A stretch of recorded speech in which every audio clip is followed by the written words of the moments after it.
Well, good afternoon, everybody, and thank you for your patience and tenacity today. I mean, it's great to be back at a face-to-face conference, isn't it? But I do appreciate it's 4 o'clock, and I have the graveyard shift here, the final speaking slot of today. So after my presentation, which will be relatively brief, we do have a short Q&A, and then it's home time. So just indulge me for a few minutes, if you don't mind. Andrew set me up nicely, actually, with one of the questions you read out, which was, where do we signpost them to? And I'm going to give you why you should signpost patients to do group exercise. We think it's healthcare's secret weapon, and I'm going to tell you why. But first of all, a little bit about EMD UK. It's the national governing body for group exercise instructors. Our job is to support the instructors to be the very best that they can be. Because if you've got a great instructor, then you've got fit and active participants.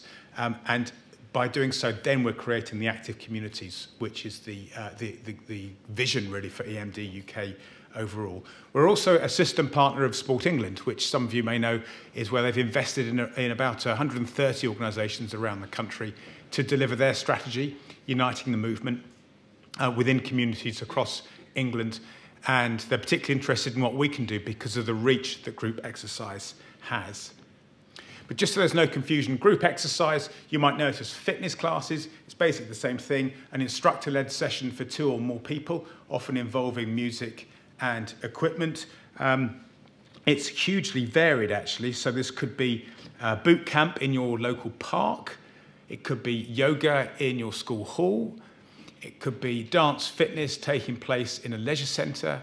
It might be spinning in a boutique studio, or boxercise in an inner city community centre. There really is something for everyone within group exercise, and that's exhibited by the figures that come back in terms of participation. For those of you that know the Active Lives survey, the big twice-a-year survey that Sport England undertakes of physical activity levels, group exercise actually engages 5.4 million people twice a month. That's their usual measure, which makes it the most popular organised activity of anything. It's actually more popular than any sport that we do in this country. So hugely important. And over 80% of the participants are female. And in an age where female participation across physical activity is significantly lower than men, we heard this morning that it's dropped by 266,000 women during the pandemic. We need every asset we possibly can to get women and girls more active. But it's not just about taking part, it's about the benefits that group exercise brings to individuals. And a study undertaken by UK Active and 4Global in 2017 showed that of all the activities that take place in leisure centres and around leisure centres, the one with the most social impact was group exercise. And they were actually able to put a financial value to it, £431 per person per year. That's in health improvements, education improvements, and social improvements.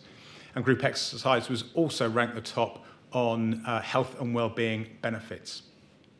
So it really is up there, we've counted recently the choices that are available. There's about 300 different styles of group exercise. The point I was making earlier, actually, about the different venues you can participate in is another huge asset. It doesn't rely on a gym or a leisure centre to take place, despite the fact that many classes take place there. So during lockdown, you'll remember that people were doing group exercise online. In fact, in England, 23% of adults were doing group exercise classes at least once a fortnight, making it, again, the most popular activity that we had in the country. As we came out of the lockdown situation and people were allowed to gather outdoors, group exercise was taking place in parks, car parks, and netball courts, where instructors were turning up and leading classes in all weathers for the first time to get people together. And we actually heard that people that were taking part in those classes included folk who weren't happy normally to go into a leisure centre. The other interesting thing with this is that if you don't need a gym or a leisure centre to run the class, you just need a flat space, preferably indoors, but not vitally so. It means classes can take place in areas of the country that are the most deprived. So if you think of inner city locations, some of the poorest places, even the one we saw this morning, a coastal village in Essex that has very little facilities, I'll guarantee there was a group exercise class taking place in a community centre or a school or some other facility. So it really can access people who are otherwise deemed hard to reach, I suppose, by those in the physical activity world, because it's right there embedded within communities. Now, we've been developing group exercise to make sure it can reach the people that most need it. And the big project we're working on at the moment is called This Girl Can Classes. Now, this is a programme backed by Sport England, which is aimed at inactive women aged 25 to 40 years old. That includes women who have never done any physical activity or those who are returning to it after a significant break.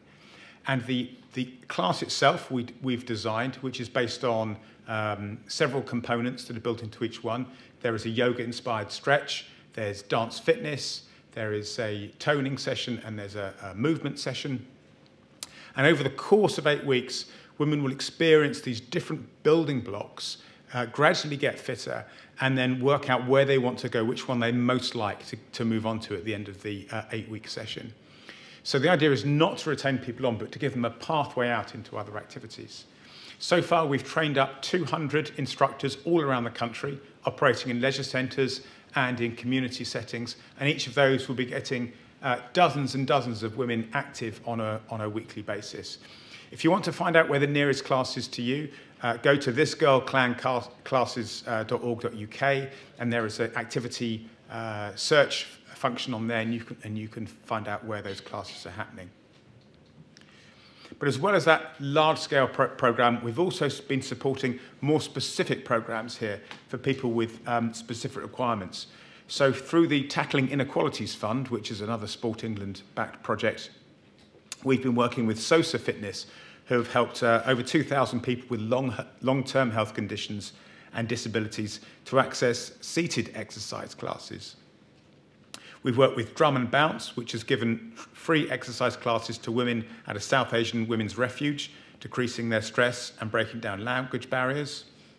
We've worked with the Movement charity that's designed purpose-built fitness classes for women who have been through traumatic life events and are victims of domestic abuse, so that they can access in a safe space physical activity to benefit their physical and mental well-being. And also Community Warriors, who have launched an online program for families from lower socioeconomic groups, so that people even in those circumstances don't even need to travel to a local facility. They can access the classes online. Now, we've been talking to our instructors about what they want to do looking forward and what is their appetite for being involved as part of the healthcare system.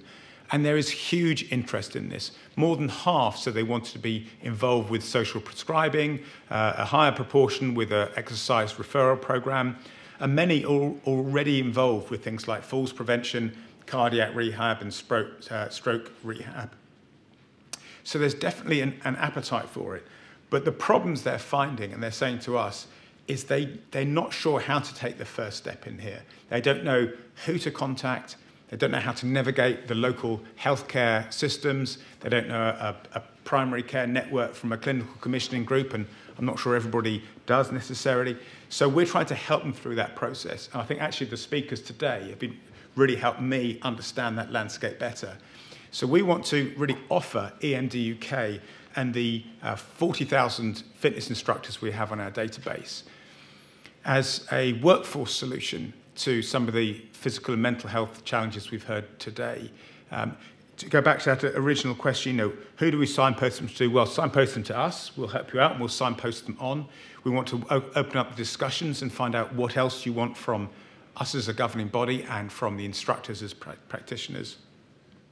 And if there are particular projects that need to be set up, we've got the expertise in doing that. And in fact, we have funding through the Together Fund, which is the successor to the Tackling Inequalities Fund. So just to sum up about what is special about group exercise, well, there's something for everyone, 300 different styles to choose from. Classes are embedded in their local communities, including the poorest and the hardest to reach communities in the country. There are proven health and well-being benefits, and it's hugely popular, particularly amongst women. There are online and offline options available, and it's professionally taught. The instructors need to be qualified, they need the right CPD to deliver the classes, they need insurance, and that's things that we provide through EMD UK, so you can be assured that there is a proper professional leading those fitness classes. There you go. I said it would be brief. Thank you for your time. That's it from me. Panel now, I think.